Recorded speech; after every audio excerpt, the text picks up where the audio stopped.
அஸ்ஸலாமு அலைக்கும் வரஹ்மத்துல்லாஹி வபரகாத்துஹு. நான் அப்துல் லத்தீப் முகமது சதாப். இன்றைய நாள் சர்வதேச ரீதியில பல்வேறு தினங்கள் அனுஷ்டிக்கப்படுகின்ற போதிலும், அது எவ்வளவு முக்கியத்துவம் உடையதாக காணப்படுகின்றது. அதை விடவும் சர்வதேச ரீதியில மிகவும் முக்கியமான ஒரு நாளாகவே இன்றைய நாளை நான் கருதுகின்றேன். அந்த வகையில் எமது பாடசாலை மாணவர்கள் மற்றும் சிறுவர்களுக்கு இன்றைய நாளினுடைய முக்கியத்துவம், நாம் எவ்வாறு நடந்து கொள்ள வேண்டும் சம்பந்தமான விடயங்களை தெளிவுபடுத்தலாம் என இந்த காணொலியினை பதிவு செய்கின்றேன். அந்த வகையில் தெரியும் மாணவர்களே, இன்றைய நாள் சர்வதேச சுற்றாடல் தினமாகும். அதாவது சர்வதேச ரீதியில ஒவ்வொரு வருடமும் ஜூன் 5ஆம் தேதி இந்த சுற்றாடல் தினம் அனுஷ்டிக்கப்படுகின்றது.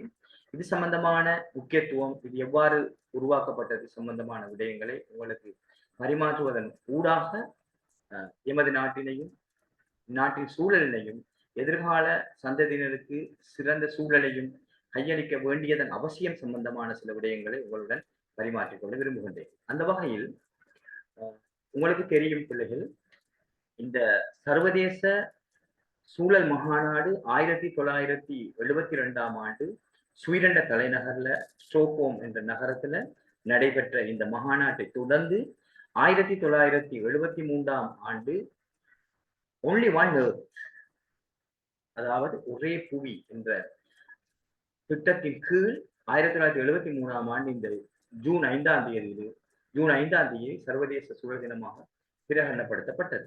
அதைத் தொடர்ந்து ஒவ்வொரு வருடமும் சர்வதேச ரீதியில எழுகின்ற பாரிய சூழல் பிரச்சனைகளை அடிப்படையாக கொண்டு அல்லது எழப்போகின்ற சூழல் பிரச்சனைகளை அடிப்படையாக கொண்டு அதனுடைய தீம்ஸ் ஆப்ஜெக்டிவ் தீர்மானிக்கப்பட்டு இந்த சர்வதேச சூழல் தினம் அனுஷ்டிக்கப்படுகின்றது. அந்த வகையில் 2024ஆம் ஆண்டு ஜூன் மாதம் 5ஆம் தேதி இன்றைய நாள் நிலமீட்பு பாலைவனமாக இந்த பிரதேசங்களை மட்டுப்படுத்தல் என்ற தொனிப்பொருளை அடிப்படையாக கொண்டு இந்த UNEP ஐக்கிய நாடுகள் சபையினுடைய சுற்றாடல் நிகழ்ச்சி திட்டம் பிரகடனப்படுத்தி இருக்கின்றது. அந்த வகையில் இன்று தெரியும் பிள்ளைகள் உங்களுக்கு, சர்வதேச ரீதியில இந்த பாலைவனமாதல் குறிப்பாக வெப்பநிலை அதிகரிப்பின் காரணமாக பாலைவனத்தை சார்ந்துள்ள பிரதேசங்களினுடைய எல்லை விஸ்தரிப்பு, அதே போன்று சர்வதேச ரீதியில பல நாடுகளுடைய வெப்பநிலை அதிகரித்தல், அதன் ஊடாக பல்வேறுபட்ட பிரச்சனைகள் தோற்றம் பெற்று வருவதை அடிப்படையாக கொண்டு இன்றைய தினம் சர்வதேச ரீதியில இது பிரகடனப்படுத்தப்பட்ட ஒன்றாக காணப்படுகின்றது. அதே போன்று உங்களுக்கு தெரியும் பிள்ளைகள், 1992ஆம் ஆண்டு பிரேசிலுடைய தலைநகர்ல ரியோ நகர்ல ஒரு சர்வதேச மகாநாடு நடைபெற்றது.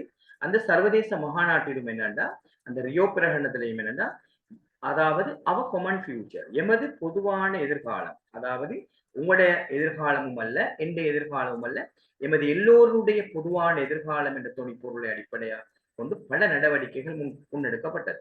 பாருங்க பிள்ளைகள், அந்த சூழலினை பாதுகாக்க வேண்டும் என்பதை நோக்காக கொண்டுதான் எமது பொதுவான எதிர்காலம் என்ற அடிப்படையில பல்வேறு திட்டங்கள் என்னென்ன முன்னெடுக்கப்பட்டது. இது உங்களுக்கு அந்த அளவு தெரிந்திருந்தால் போதுமானது.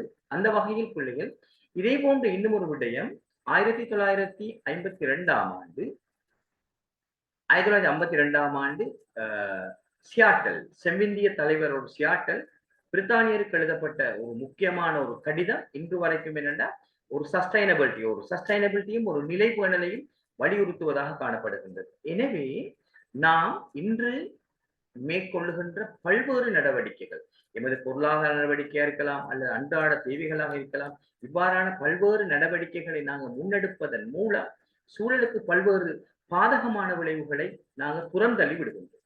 குறிப்பாக பிளாஸ்டிக்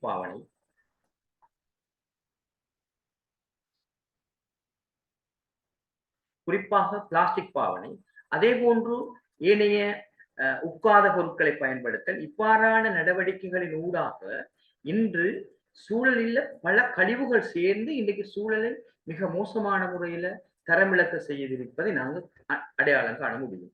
அதே போன்று ஃபுட் வேஸ்ட், அதாவது நாங்கள் பயன்படுத்தி உணவை வீசுறது, இதாலேயும் சூழலில் எங்களுக்கு பல பிரச்சனைகள். அதே போன்று பிள்ளை வேஸ்ட், எலக்ட்ரானிக் வேஸ்ட், இது எங்களுக்கு பெரிய சவால். அதே போன்று நாங்கள் அன்றாட பயன்படுத்தப்படுகிற சாலிட் வேஸ்ட், இதெல்லாம் எங்களுக்கு திண்ம கழிவுகள். இதெல்லாம் சேர்ந்து இன்று எங்களுக்கு பல்வேறுபட்ட சூழல் அச்சுறுத்தலை ஏற்படுத்தியிருப்பது மாத்திரமல்லாது சூழலுடைய சமநிலையை பேணுகின்ற பல்வேறு உயிரினங்கள் இன்று அழிந்து சூழல் சமநிலை மிகவும் சீர்கட்டி சென்றிருப்பதை நாங்கள் அறிகின்றோம்.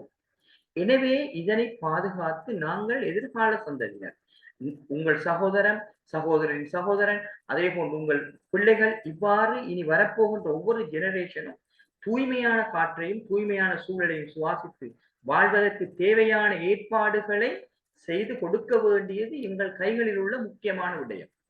அல்லாமல் நாங்கள் இந்த சூழலை இன்று பயன்படுத்துவது போன்று மிக தீவிரமான முறையில் பயன்படுத்தி விட்டு சென்றோமாக இருந்தால் எதிர்காலத்தில் நாங்கள் ஒவ்வொருத்தரும் ஆக்சிஜன் சிலிண்டரோடு தொழிற்பட வேண்டிய தேவை ஏற்படலாம், மேபி நடக்கலாம்.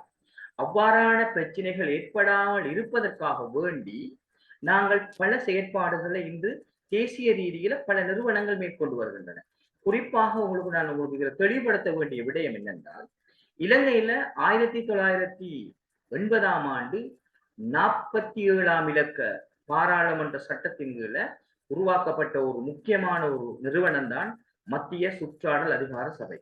இந்த மத்திய சுற்றாடல் அதிகார சபையினுடைய இந்த செயற்பாடுகளில் 1981 நாட்டுக்கு தேவையான தேசிய சூழல் சட்டம், நேஷனல் என்வாயன்மெண்ட் ஆக்ட், இந்த தேசிய சூழல் சட்டத்தை இயற்றி அதனை நடைமுறைப்படுத்தி வருவதில் இந்த மத்திய சுற்றாடல் அதிகார சபையானது பாரிய பங்களிப்பினை வழங்கி வருகின்றது என்பது இங்கு முக்கியமான விடயம்.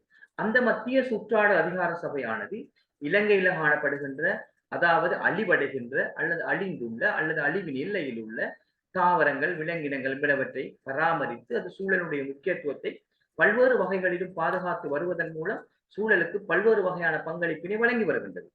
இதேவேளை இந்த மத்திய சுற்றாடல் அதிகார சபை இன்னும் முக்கியமான செயற்பாடுகளை மாணவர்கள் சார்ந்து முன்னெடுத்து வருவதை குறிப்பிட வேண்டும். இந்த இடத்தில் குறிப்பாக மாணவர்களுக்கு சுற்றாடல் கல்வியினை வழங்குவது மாத்திரமல்லாது பாடசாலை மாணவர்கள் ஊடாக ஒரு சிறந்த சுற்றாடல் அல்லது சூழல் நேயமுடைய ஒரு சந்ததியினை உருவாக்கி அந்த சந்ததியினூடாக எதிர்காலத்தில் சிறந்த சூழலை உருவாக்குவதற்கான நடவடிக்கைகளை ஏற்படுத்தி வருவதை இந்த இடத்தில் நீங்கள் தெரிந்து கொள்ள வேண்டிய முக்கியமான விடை. உங்களுக்கு தெரியும், இலங்கையில் பல யுத்தம், அதே மாதிரி சர்வதேச ரீதியில பல யுத்தம் நடந்து பல்வேறு பிரச்சனைகளை எதிர்நோக்கி இருப்பதை அறிவோம். ஆனாலும் இன்றைய பொருளாதார நடவடிக்கையினுடைய முன்னெடுப்புகளும் அதன் செயற்பாடுகளும், கைத்தொழில் நடவடிக்கையுடைய விரிவாக்கமும், விவசாய நடவடிக்கையினுடைய விரிவாக்கமும் எதிர்காலத்தில் நாங்கள் சூழலை பாதுகாப்பதற்காக வேண்டியும், சூழல்ல எங்களுடைய இருப்பை உறுதிப்படுத்துவதற்காகவும் அல்லது சூழலில் நாங்கள் வாழ்வதற்காக வேண்டியும் மிக கொடூரமான யுத்தத்துக்கு நாங்க முகம் கொடுக்க வேண்டிய நிலை எதிர்காலத்தில் ஏற்படலாம். எனவே இந்த மாணவர்களாகிய நீங்கள் சூழல்ல நேயம் உடையவர்களாக அல்லது சூழலை பாதுகாக்கக்கூடியவர்கள், ஒரு மனோநிலை உடையவர்களாக மாறுவதன் மூலம் எங்களது சூழலை நாங்கள் பாதுகாத்து எதிர்கால சந்ததியினருக்கு சிறந்த சூழலை கையளிக்க முடியும் என்பதை நான் இந்த இடத்துல உங்களுக்கு மிக தெளிவாக குறிப்பிட்டுக் கொள்ள விரும்புகின்றேன். அதே போன்று மாணவர்களே, உங்களிடம் இன்னும் ஒரு விடயம் நான் சொல்ல விரும்புகின்ற விடயம் என்னவென்றால், ஒவ்வொரு மனிதனும் தனிப்பட்ட ரீதியில சூழலை பாதுகாக்க வேண்டும், மரங்களை நட வேண்டும், கழிவுகளை கண்ட இடங்களில் நாங்கள் வீசுவதை தவிர்க்க வேண்டும். அதே மாதிரி அந்த சூழல்ல ஏற்படக்கூடிய பாதிப்புகளை நாங்கள் உணர வேண்டும். அதே மாதிரி இன்றைக்கு சூழல்ல உள்ள மிக அருமையான வளங்கள் மிக மோசமான முறையில பயன்பாடுகள் துஷ்பிரயோகம் செய்யப்பட்டு அளிக்கப்பட்டு வருவதனால் சூழல்ல எதிர்காலத்துல உண்மையில் பிரச்சனைகள் ஏற்படலாம். எனவே உங்கள் மாணவர்களாகிய உங்களிடம் மிக தாழ்மையாக வேண்டிக் கொள்ளும் விடயம் என்னவென்றால், இன்றைய நாள்ல ஒவ்வொருத்தரும் நாங்கள் எதிர்கால எமது சூழலை பாதுகாத்து எதிர்கால சந்ததியினருக்கு சிறந்த முறையில் கையளிப்போம் என்பதை உறுதி கூடுமாறு கேட்டு விடைபெறுகின்றேன். நன்றி.